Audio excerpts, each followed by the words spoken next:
পোর্টালটা almost তৈয়ার হয়ে গেছে, যে কোনো দিনেই খোলা যাবে। এটা যারা কোয়ালিফিকেশন আছে ওনা আপগ্রেড হবে, একটা ওনার জন্য স্পেশাল টেট করার কথাটাও আমি বিচার করবে।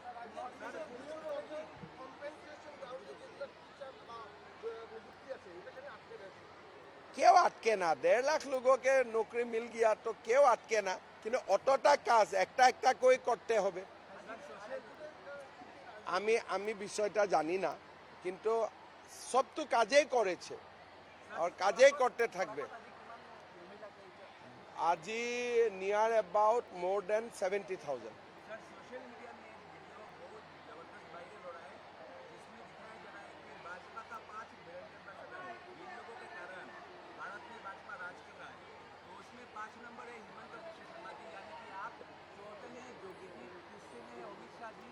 दो नंबर में है मोदी जी और नंबर 1 में दिखाया गया है कि राहुल गांधी जी।